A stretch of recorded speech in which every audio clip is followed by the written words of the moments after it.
नमस्कार, स्वागत है आप सभी का गर्व क्लासेस में। हमने पिछली दो वीडियो में 1 से लेकर 20 तक क्वेश्चन किए थे। आज हम 21 टू 30 करेंगे। देखते हैं आज का हमारा पहला क्वेश्चन। पहला क्वेश्चन है, किस अवधि के दौरान साथियों के सामाजिक कौशल बच्चों में प्रभावी रूप से विकसित होते हैं। मतलब हमें ये बताना है कि कौन सी वो ड्यूरेशन बतानी है जब एक बच्चा जो है अपने पीर ग्रुप के साथ सोशली इन्वॉल्व होता है। तो मैंने आपको पहले भी बताया था, मैं अभी फिर से रिपीट करूँगी कि जो साइकोलॉजी का हमारा पेपर होता है उसको हमें एलिमिनेशन प्रोसेस पे करना होता है, क्योंकि इसमें सारे ही ऑप्शन एक जैसे लगते हैं। तो हमें ये देखना होता है कि कौन सा ऑप्शन कम सही है। तो हम देखते हैं, इसका पहला ऑप्शन है during first to second year of life, 1 से 2 साल तक की उम्र में। लेकिन 1 से 2 साल तक की उम्र में जो बच्चा होता है वो घर तक ही उसकी दुनिया सीमित होती है, वहाँ पे उसके पीर ग्रुप का मिलना लाइक टू इम्पॉसिबल। तो ये तो ऑप्शन आपका नहीं हो सकता। नेक्स्ट है हमारा during 9 to 11 years of life. ये ऑप्शन ओके है, पर हमें ये बताना है कि जो सबसे कम जहाँ से उसकी स्टार्टिंग होती है, ये तो 9 से 11 की एज में तो बच्चे का बहुत ही मतलब कंप्लीट उसका सोशल डेवलपमेंट हो जाता है। तो ये ऑप्शन भी हमारा यहाँ पे नहीं होगा। नेक्स्ट ऑप्शन है हमारा during 7 to 9 years of life. मैं फिर से रिपीट करूँगी कि इस क्वेश्चन में हमें मिनिमम बताना है कि सबसे उसकी जो शुरुआत होती है वो कब से होती है। तो ये भी इसका ऑप्शन नहीं होगा।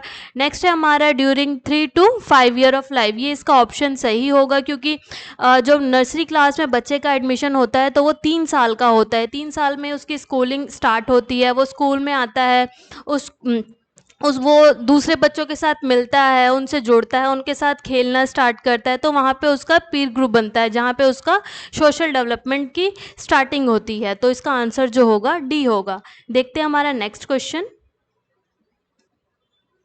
हमारा नेक्स्ट क्वेश्चन है, the optimal period of oral language development in children is. इसमें बताना है बच्चों में मौखिक भाषा के लिए विकास के लिए इष्टतम अवधि क्या है। अब इष्टतम मतलब होता है जो सर्वोत्तम होता है, उसे हम इष्टतम बोलते हैं। तो इसमें बच्चे की जो वो ऑरल डेवलपमेंट होती है, ऑरल लैंग्वेज डेवलपमेंट होती है, उसके लिए सबसे बेस्ट पीरियड कौन सा होता है। मैं आपको एक चीज़ बोलना चाहूँगी कि जब भी आप साइकोलॉजी का पेपर सॉल्व कर रहे हो, चाहे वो घर पे बैठ के करें, चाहे आप एग्जामिनेशन हॉल में बैठे हो, तो आप एक चीज़ हमेशा ध्यान रखना कि आप एज अ एंटिटी टीचर कर रहे हो, तो जो आपका आंसर होना चाहिए वो 0 से 6 ईयर तक के बीच में होना चाहिए। जैसे ही आपका 6 से ऊपर बढ़े, आप उस ऑप्शन को वहीं पर रॉन्ग कर देना। क्योंकि जो भी क्वेश्चन पूछता है एग्जामिनर, हमसे जो भी पूछता है वो इस चीज़ को ध्यान में रख के पूछता है कि हम कौन से सब्जेक्ट के लिए पूछ रहे हैं, किस क्लास को टीचर पढ़ाने वाले हैं, उससे रिलेटेड ही वो क्वेश्चन हमसे पूछते हैं। तो इसका फर्स्ट ऑप्शन है in the first 3 years of life. ये आंसर बिल्कुल सही है, क्योंकि जब बच्चा 3 साल तक का होता है तभी उसकी ऑरल लैंग्वेज डेवलपमेंट स्टार्ट हो जाती है। सबसे पहले बच्चा बाबा मामा ऐसे मतलब रिपीट करके शब्दों को वो बोलना स्टार्ट करता है। इनफैक्ट आप सबने देखा होगा कि जब बच्चे स्कूल में आते हैं तो उनकी एक मदर टंग होती है। अगर एक साउथ इंडियन बच्चा है तो वो वहाँ की टोन उसके लैंग्वेज में आ चुकी होगी। इसीलिए हमें बोला जाता है कि जब बच्चा 3 साल का स्कूल में एंट्री करे तो उन्हें उनकी मदर टंग में पढ़ाना चाहिए। तो जब बच्चे का ऑरल लैंग्वेज डेवलपमेंट है वो बच्चे का 0 to 3 में उसका स्टार्ट हो जाता है, वो उसका बेस्ट पीरियड होता है उसको उसका ऑरल लैंग्वेज डेवलपमेंट के लिए। हमारा नेक्स्ट क्वेश्चन है, उससे पहले मैं आप सबको ये बोलना चाहूँगी कि मेरा टेलीग्राम पे ग्रुप बन चुका है, आप उस चैनल को ज्वाइन करें। आपको डिस्क्रिप्शन में उसकी लिंक मिल जाएगी, वहाँ आपको स्टडी मटेरियल और जो भी पीडीएफ है आपके एंटिटी से रिलेटेड वो वहाँ पे आपको मिल जाएंगे। तो देखते हैं हमारा नेक्स्ट क्वेश्चन। नेक्स्ट क्वेश्चन है, गरिमा अपनी 5 वर्षीय बेटी के साथ कौन सी गतिविधि करती है जिससे बच्चे को गणितीय अवधारणाओं को विकसित करने में मदद मिलेगी। अब उसका जो उसकी मम्मी है गरिमा है, वो अपनी 5 साल की बेटी में मैथमेटिकल कॉन्सेप्ट जो है वो उसको पढ़ाना चाहती हैं कि वो मैथ के बारे में सीखे, तो उससे रिलेटेड हमें ये बताना है कि जो भी नीचे दिए हैं वो उसमें से क्या करवाए जो कि बच्चे का मैथमेटिक्स उसका कॉन्सेप्ट क्लियर हो। फर्स्ट है drawing pictures of fruit and vegetables. ये आंसर नहीं होगा, क्योंकि अगर वो फ्रूट और वेजिटेबल की ड्राइंग बनवा रही हैं तो इट मीन्स वो बच्चे को फ्रूट्स और वेजिटेबल के बारे में सिखा रही हैं। सेकेंड ऑप्शन है counting the number of item board from a grocery shop. यह आंसर सही होगा, क्योंकि इसमें जो है वो बच्चे को काउंटिंग करना सिखा रही है। नेक्स्ट हम ऑप्शन देख लेते हैं, showing seeds in the kitchen garden. अगर वो बच्चे को बीज अंकुरण के बारे में सिखा रही हैं तो वो एनवायरमेंट ईवीएस का कॉन्सेप्ट बच्चे का क्लियर करवा रही हैं। नेक्स्ट है रीडिंग पिक्चर बुक्स अलाउड। बच्चे को इसमें वो उसकी वो लैंग्वेज डेवलपमेंट सिखा रही हैं, बच्चे को वो रीड करना सिखा रही हैं। तो इसका जो सही आंसर होगा वो बी होगा। देखते हैं हमारा अगला क्वेश्चन। नेक्स्ट क्वेश्चन है,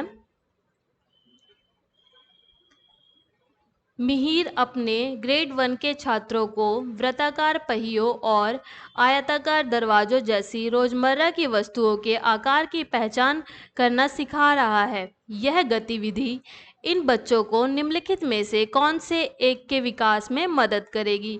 अब आपको क्वेश्चन पढ़ के समझ में आ गया होगा, जहां आयताकार और ये वृत्ताकार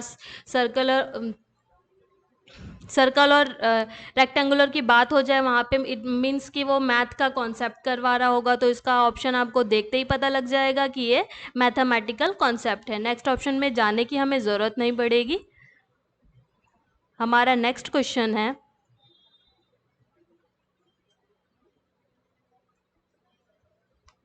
जीवन के प्रारंभिक वर्षों के दौरान बच्चे संवेदी या व्यवहारिक प्रतिक्रियाओं से आगे बढ़ते हैं। अर्ली एज में बच्चा जो है वो सेंसरी और बिहेवियर को देखकर मतलब किसी के बिहेवियर को देखकर वो रिस्पॉन्स करना स्टार्ट करता है। तो वो उसकी कौन सी लर्निंग है। फर्स्ट ऑप्शन है उपदेशात्मक शिक्षा। अब उपदेशात्मक शिक्षा क्या होती है। उपदेशात्मक शिक्षा में हम सबसे पहले बच्चों को रूल्स सिखाते हैं, फिर उन्हें एग्जाम्पल देते हैं। जैसे कि हम बच्चे को मैथ का कॉन्सेप्ट सिखा रहे हैं, पहले उन्हें पाइथागोरस की थ्योरम बताएंगे, उसका रूल बताएंगे, फिर उससे रिलेटेड जो है हम उसको एग्जाम्पल देंगे। तो ये जो है ये बड़े बच्चों के लिए है। छोटे बच्चे क्योंकि इसमें क्वेश्चन में ही पूछ लिया इसमें during the early year of life, तो ये यहाँ पे ऑप्शन इसका नहीं होगा। नेक्स्ट है इंडक्टिव लॉजिक। इंडक्टिव लॉजिक में सबसे पहले हम बच्चे को एग्जाम्पल देते हैं, फिर उनको आगे उसके रूल्स के बारे में बताते हैं। तो जो ये लर्निंग है ये भी बच्चे की बहुत बाद में होती है, एडोलेसेंस में होती है। तो ये यहाँ पर ये ऑप्शन नहीं होगा। नेक्स्ट हमारा प्रतीकात्मक या प्रतिनिधित्वात्मक ज्ञान। ये ऑप्शन आपका सही होगा, क्योंकि जब बच्चे स्टार्टिंग में बच्चे जो है सिंबल से स्टार्ट करते हैं सीखना। जैसे कि आप एग्जांपल ले सकते हो कि बाइक की आवाज़ सुन के उन्हें पता लग जाता है कि उनके पापा आएंगे, तो वो जो सिंबल होता है उनके लिए वो बाइक की उसकी आवाज़ होती है। इनफैक्ट वो अपने पापा को देखकर जब वो शाम को आते हैं तो उनको लगता है कि पापा आए हैं, तो उनके लिए वो चीज़ लेकर आएंगे। तो वो सिंबल से सीखते हैं। इनफैक्ट उनके घर में अगर डॉगी है जिसकी 4 पैर हैं, तो उसके लिए सारे के सारे जानवर उसका कुत्ता ही होगा। या उनको ये पता है कि जो बिल्ली है वो म्याऊ करेगी तो वो बिल्ली ही है। तो वो जो भी है वो सिंबल से सीखते हैं। नेक्स्ट है हमारा इसका कंक्रीट लर्निंग। कंक्रीट लर्निंग जो होता है वो इमेजनरी चीज़ों के लिए, जैसे जो चीज़ हमें दिखाई नहीं देती, अमूर्त शिक्षा इसको यहाँ पर हम यूज़ कर सकते हैं कि हमने देखा नहीं पर चीज़ों को हमने मन में ही उसकी प्रॉब्लम को सॉल्व कर दिया। जैसे कि पोएट होते हैं, पोएट किसी चीज़ को इमेजिन करके उसके बारे में पूरा उसका लिख देते हैं। तो ये भी यहाँ पर आंसर इसका नहीं होगा, तो इसका आंसर होगा सी। नेक्स्ट क्वेश्चन है, किस आयु वर्ग के बच्चों को बड़बड़ाने की शुरुआत प्रदर्शित करनी चाहिए, यानी बाबा और दीदी जैसे भाषण जैसे शब्दांशों के दोहराव वाले तार। मतलब जब बच्चे जो है बाबा दीदी बोलना स्टार्ट कर देते हैं तो वो उनकी हमें एज बतानी है कि कौन सी एज में जो है ये स्टार्ट हो जाता है। फर्स्ट ऑप्शन है 7 to 11 मंथ, ये आपका ऑप्शन सही है। इस 6 महीने के बाद 7 महीने के बाद बच्चा जो है वो धीरे धीरे बोलना स्टार्ट करता है और उनकी जो फर्स्ट वर्डिंग होती है वो यही होती है, मामा बाबा। इसके बाद जाके वो फिर शब्दों को जोड़ना स्टार्ट करते हैं। तो इसका ऑप्शन 7 से लेकर 11 महीने सही है। नेक्स्ट क्वेश्चन है हमारा,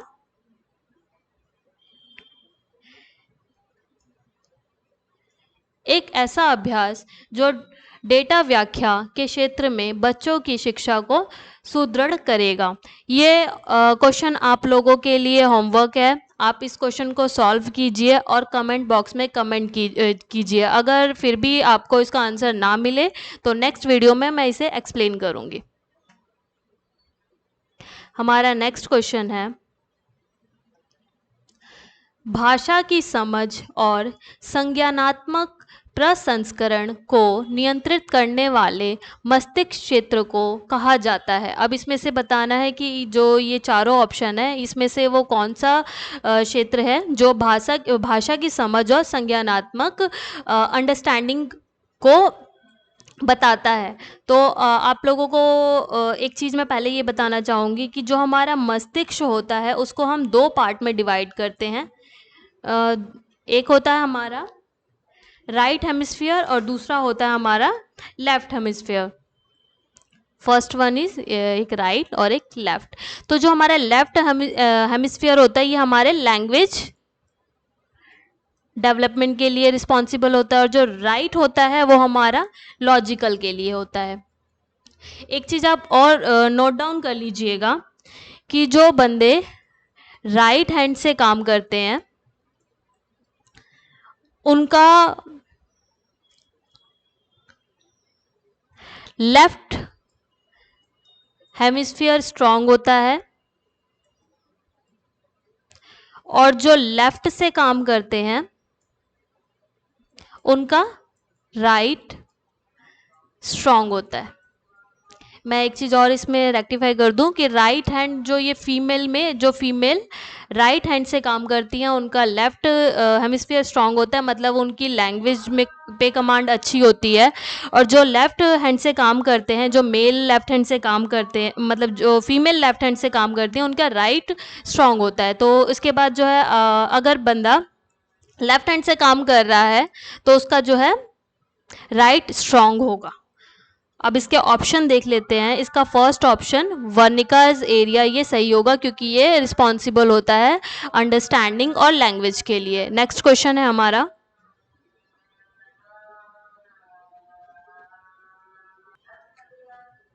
एक किंडरगार्टन शिक्षिका अपने विद्यार्थी को उनकी भौतिक दुनिया का वर्णन दिशात्मक शब्दों के साथ करना सिखा रही है। ओके, एक किंडरगार्टन टीचर है, वो कुछ वर्ड यूज़ करती है और उनको जो फिज़िकल वर्ल्ड है उसके बारे में सिखा रही है। उसके जो वर्ड हैं वो है सामने, पीछे, ऊपर, आगे, नीचे आदि। इस अभ्यास के माध्यम से वो कौन सी प्रमुख गणित अवधारणा सिखाई जा रही है? तो फर्स्ट है हमारा ज्योमेट्री, जो कि नहीं होगा। ज्योमेट्री होता तो हम बच्चे को सर्कुलर या ट्रायंगल ये सब डाटा सिखाते। नेक्स्ट है हमारा अरिथमेटिक, अंकगणित। अंकगणित भी नहीं होगा क्योंकि अंकगणित होता कॉन्सेप्ट तो हम बच्चे को प्लस माइनस सिखाते। नंबर सिस्टम भी हमारा नहीं होगा। नंबर सिस्टम होता तो हम बच्चे को काउंटिंग 0 1 2 या फिर 2 4 जो भी है टेबल वो सब सिखाते। नेक्स्ट है हमारा मेजरमेंट एंड डाटा इंटरप्रिटेशन, मापन और डेटा व्याख्या। ये हमारा सही है क्योंकि हम बच्चे को जब हम मेजरमेंट सिखाते हैं तब हम उसको बताते हैं सामने क्या है, पीछे क्या है, आगे क्या है, तो उन्हें हम यहाँ पे उनका डाटा व्याख्या सिखा रहे हैं। नेक्स्ट क्वेश्चन है हमारा, निम्नलिखित में से कौन सा कौशल बच्चों में गणितीय अवधारणाओं को विकसित करने में सहायता करेगा? फर्स्ट है फोनेटिक, स्वर विज्ञान, फोनेटिक साउंड बच्चों में लैंग्वेज डेवलपमेंट के लिए होता है, तो ये आपका ऑप्शन नहीं होगा। नेक्स्ट है स्टोरी टेलिंग, ये भी आपका लैंग्वेज के लिए या फिर बच्चे में इमेजिनेशन के लिए होता है कि इमेजिनेशन, बच्चे की इमेजिनरी पावर डेवलप करनी है, कंक्रीट लर्निंग उसकी डेवलप करनी है, तो ये भी ऑप्शन नहीं होगा। नेक्स्ट है क्रमांकन। क्रमांकन में बच्चे को जो है हम सीरीज सिखाते हैं, 1 2 3 4, मतलब मैथ से रिलेटेड कॉन्सेप्ट सिखाते हैं, तो ये आपका ऑप्शन सही है। और इसका नेक्स्ट है वोकैब। वोकैब भी आपका नहीं होगा क्योंकि वोकैब भी जो है लैंग्वेज पे कमांड को बढ़ाता है। तो आज के लिए इतना ही। आपको ये वीडियो कैसी लगी कमेंट बॉक्स में कमेंट करना, और अच्छी लगे तो शेयर करो। Thank you.